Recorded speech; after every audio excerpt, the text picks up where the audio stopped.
이 성적이 애매하다. 그렇죠. 이제 좀 아주 진짜 올라갈 수도 있고 내려갈 수도 있고 성적을 더 올려야 된다. 자기가 진짜 원하는 대학에 추가 합격으로 3순위다 그래서 3번. 네.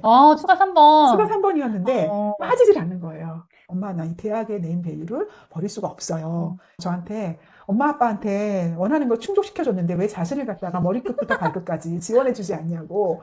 근데 담임 선생님도 그렇고 그 논술 선생님도 그렇고 지금 고3 때 1학기 성적이 너무 중요하니 논술을 지금부터 할 생각을 하지 말고 우선 중간고사 때까지는 네가 그 성적을 좀 더 올려서 와라 이런 얘기를 주신 거예요. 그 그렇습니다. 입시 컨설팅이라는 거를 최근에는 그것도 굉장히 연령이 낮아져서 고등학교 입시에 대해서 가서 받아보기도 하고 하는데 그렇죠. 그런 것들을 혹시 추천을 하시는지. 한 살 더 많은 선배가 이제 자기 학교에 와서 그 선배한테 물어보고 얘기하면서 스스로 생기부를 다 챙겼어요.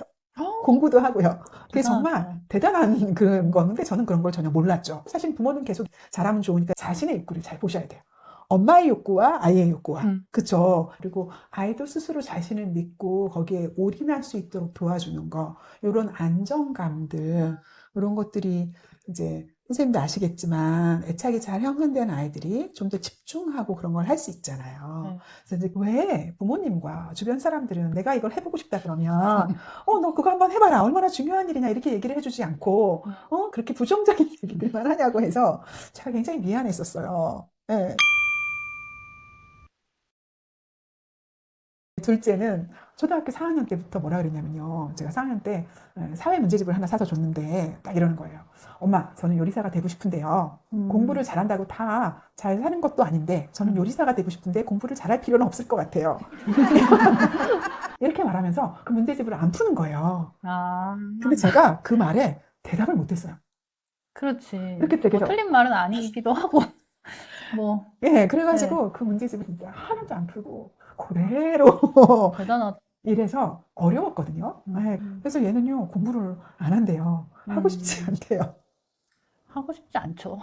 뭐 누가 뭐 되게 물론 이제 좋아하는 친구들도 분명히 있지만 대부분은 하고 싶지 않잖아요. 네, 그래서 부담을 되게 많이 갖고 공부를 해야 된다는 거에 대해서 되게 힘들어 했었어요. 언니가 공부를 조금 하니까 자기도 그렇게 해야 된다는 것에 잘하고는 싶지만 하는 건 되게 두렵고 무섭게 느껴지는 그런 마음이 컸던 것 같아요.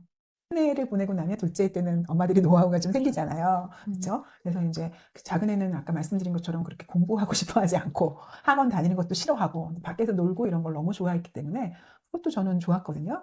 그래서 다른 거는 안 해도 괜찮으니 꾸준히 영어와 수학은 학원은 꾸준히 다닐 수 있게 해줬던 것들. 그리고 안 간다고 안 하고 그걸 가준 게 지금 생각하면 너무 고맙죠. 왜냐하면 수학 같은 경우는 언니의 그 이제 경험을 통해서 초등학교 이제 고학년 때부터 이제 학원을 보냈는데 친구를 같이 묶어서 보냈는데 친구가 그만두고 나니까 혼자인 거예요.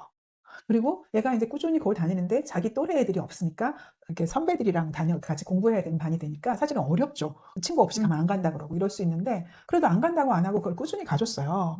그래서 꾸준히 가주니까 중학교에 가서도 뭐 다른 거는 잘 안 나와도 영어 수학은 그래도 계속 나오는 거죠. 그런 것들이 좀 바탕이 됐던 것 같고 그래서 둘째는 수학을 좀 재밌어 하고 자신 있어 하고 이래서 이과에 좀 지원할 수도 있었고 또 수학을 이제 큰애가 나 수학을 미리 안 시켜준 게 너무 싫어. 그러니까 너는 계속 꾸준히 다녀. 이런 말들이 이제 작은 애한테 좀 영향을 그렇죠. 둘째들이 주기도. 첫째의 어려움을 보면서 그렇죠. 그런 네. 이제 한번 힌트를 얻을 수 있다는 장점이 있는 것 맞습니다. 같아요. 이렇게 큰애는 이제 아빠의 스트레스로 아빠가 중학교에 들어가면 10% 안에 들어야 된다. 이런 게 제가 뭐라고 안 해도 아빠가 그러니까 저희는 둘 다 혼났거든요.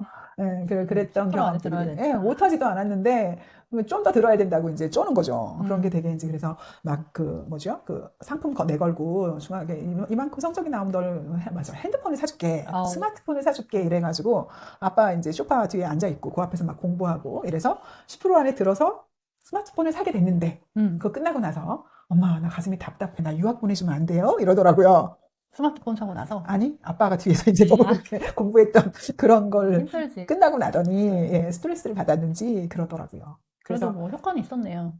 그죠. 그때 당시에는 분명히 효과는 있었죠. 근데 아이가 압박을 받으니까 되게 스트레스를 받아 해서 이렇게 아이들이 다 이제 대학을 졸업한 시점에서 지금까지의 양육을 되돌아봤을 때 부모로서 가장 힘들었던 건 어떤 것들이 있을까요? 제가 저희 큰아이하고 저를 보면 큰아이는 되게 욕심도 있고 스스로 되게 알아서 하고 고등학교를 가서 자신이 이제 공부를 해서 대학을 가야 되겠다는 생각이 되게 있었고 하고 싶어 했어요. 근데 이제 얘가 제 중학교 때 저한테 뭐라 그랬냐면 자기는 의류 디자인 쪽이나 이런 또는 근데 디자인 쪽이나 의류를 만드는 게 아니라 그 이제 그 메리 스트립이 나온 영화 악마는 프라다를 입는 나의 네, 메릴 스트립 거기서의 메리 스트립 역할, 그 편집장, 그쵸? 편집장. 뭔가 그 패션 리더로서 패션을 앞서가고 이렇게 하는 그런 일을 하고 싶다고 했어요. 그러면서 중학교 때 저한테 뭐라고 하냐면 자기 미술을 시켜달라는 거예요.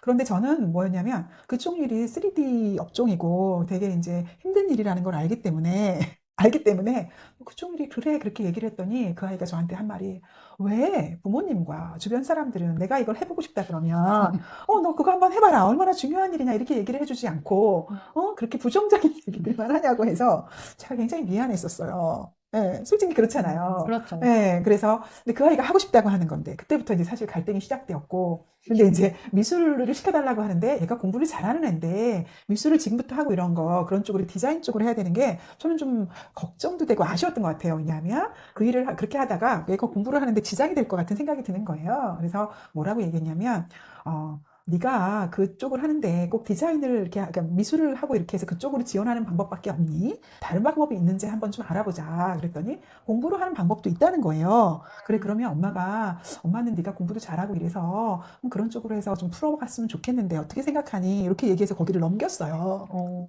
넘겼고 이제 그렇게 진행이 돼서 저는 참 다행이었는데 저는 이렇게 어려울 때가 있어요. 저는 아무 생각이 없는데 가위를 시켜달라고 하거나, 그 다음에 뭐 미술을 시켜달라고 하거나, 그 다음에 이제 고등학교에 가서 고3이 됐는데 자기가 가고 싶은 그 의류학과 그 학교가 있는 거예요. 그 학교를 가기 위해서 그 학교에 있는 전형을 다 하고 싶다는 거예요. 예를 들면 모의카드를 거기다 쓰겠다. 수시 전형에서 네. 수시 전형에서 이제 수시 전형 그 생기부 전형이 있고 논술 전형이 있고 뭐 이렇게 있고 뭐 이런데 저는 뭐 아무것도 몰라요. 근데 이걸 다 하고 싶으니까 자기 논술도 시켜달라. 고3 때. 그다음에 생기부도 뭐 이렇게 생기고 하겠다 이래가지고 또 갑자기 논술을 또 제가 알아봐야 되는 시점이 된 거죠. 그래서 제가 너무 고민이 됐어요. 그런 게 저한테는 되게 부담이고 압박이었어요. 왜냐하면 제가 첫 고3 엄마인데다가 잘 알지도 못하는데 입시에 대해서 정말 운이 좋았다라고 표현하고 싶네요. 사실은 너무 고마운 딸인 거죠. 건데. 맞습니다. 근데 뭐냐면 그래서 알아보고 얘기를 해봤더니 선생님들이 다 뭘 하시냐면 그래서 논술 선생님을 갖다가 이렇게 해서 가서 상담도 받고 뭐 이런 게 저한테는 바쁜 와중에 그게 너무 버거운 거예요. 근데 어쨌든 그런 걸 했어요. 근데 담임 선생님도 그렇고 그 논술 선생님도 그렇고 뭐라 그러냐면 지금 고3 때 1학기 성적이 너무 중요하니 논술을 지금부터 할 생각을 하지 말고 우선 중간고사 때까지는 네가 그 성적을 좀 더 올려서 좀 매진해서 만들어서 와라 이런 얘기를 주신 거예요. 그리고 담임 선생님이 둘 다를 하는 건 버겁고 할 수 없다 이런 얘기를 해주시니까 제가 이제 얘기하는 거랑 다르게 이제 좀 아이가 그걸 알아듣는 거죠. 그래서 이제 그렇게 지나갔을 때, 그때가 제가 지금 참 생각해보면 뭔가를 시켜달라고 하는 게 힘드셨네요. 버거운 거죠. 네, 어렵고. 그리고 이제 이 아이가 거기가 너무 가고 싶으니까 이제 무리수를 찾고 드는 거예요. 네, 그런데 그래서 제가 이제 저는 나름대로의 방법으로 이제 이 아이의 성적이나 이런 걸 가져가서 제 아는 선생님한테 좀 이제 컨설팅 비슷하게 개인적으로 받아서 좀 아이의 상태나 아이가 이제 전체적인 그 아이들, 그때의 고3 아이들 속에서 어느 정도의 위치인지 이런 걸 물어보고 그 얘기를 제가 얘한테 전달해 줬어요. 아니, 이제 제가 개인적으로 아는 지인 선생님이 아시는 분이었는데, 이제 고3 컨설팅을 좀 하실 수 있고, 그걸 보시는 눈이 있으신 거죠. 그러면서 뭐라고 얘기를 주셨냐면, 고3인데 지금 성적이 약간 전체적인 등수를 봤을 때 조금 아리까리하다. 이런 말은 좀 전문 용어는 아닌데, 이 성적이 애매하다. 그렇죠. 이제 좀 아주 진짜 올라갈 수도 있고 내려갈 수도 있고 성적을 더 올려야 된다 이런 얘기를 해주신 거예요. 네. 그 학교를 가려면 수시서를 또 가려고 하더라도 그런 얘기를 들으니까 아이가 이제 그런 얘기가 내가 지금 중요한 게 이거구나. 논술 선생님도 얘기하고 담임 선생님도 얘기하고 컨설팅 선생님도 얘기를 해주시고 요 얘기가 좀 종합이 돼서 얘가 마음을 잡았어요. 지금은 내가 다른 게 아니고 성적을 올려야 될 때. 근데 그건 모든 아이들에게 해당하는 상황이지 않나요? 그렇긴 한데 이제 그렇긴 한데 이렇게 이런 이제 분석적인 얘기들을 해주시는 거. 어쨌든 이제 개인적으로 뭐랄까요, 처음 만나봤던 논술 선생님도 지금은 논술을 준비할 때가 아니라 성적을 더 올려서 갈 수 있는 기본 성적을 만들어야 된다. 그 학교가 되게 상당히 그렇죠, 그렇죠. 스카이 중에 있는 거죠. 그리고 이제 사실 스카이 중에 하여튼 얘가 가고 싶은 학교가 이제 거기가 딱 찍혀가지고 그랬던 거죠. 그런 것들이 아이한테 조금 어쨌든 이제 자기를 갖다가 이렇게 좀 마음을 잡게 해주는 그러니까 상당히 불안이 셌어요. 그 아이가요? 아이도 불안이 셌고 저도 이제 엄마로서 옆에서 이렇게 보듬어 올 때 진짜 꼭 해드리고 싶은 말씀이 있는데 뭐냐면 초등학교를 보내면서부터 아이들을 보내면서부터 엄마한테 불안이 같이 오거든요. 내가 이 아이를 갖다가 좀 더 해줘야 되는데 못 해줘서 또는 문제가 생기지 않을까 이런 얘기들이 자꾸 찾아오고 엄마들이 모여서 얘기하는데 내가 못 가고 뭐 하면 우리 아이가 처지지 않을까 이런 불안들이 많이 생기는데 사실은 엄마들이 그런 거에 흔들리지 않고 믿어주고 봐주고 이런 것들이 정말 중요하다. 흔들리지 않는 게. 근데 사실은 쉽지 않죠. 쉽지 않죠. 쉽지 않죠. 그 다음에 이제 아이가 학교에 가서 지내고 뭐 할 때 저는 이제 제가 자랄 때는 부모님들이 학교에 오고 이러지는 않았지만 그래도 졸업식 또는 무슨 일이 있거나 이럴 때는 올 수도 있는데 저희 부모님 바빠서 그것도 못 오셨었거든요. 그러니까 이제 사실은 저의 결핍 때문에 아이들이 학교에서 무슨 일이 있고 엄마가 있어야 되는데 없고 이런 것들은 경험하게 하고 싶지 않기 때문에 제가 그런 건 좀 열심히 쫓아다녔던 것 같아요.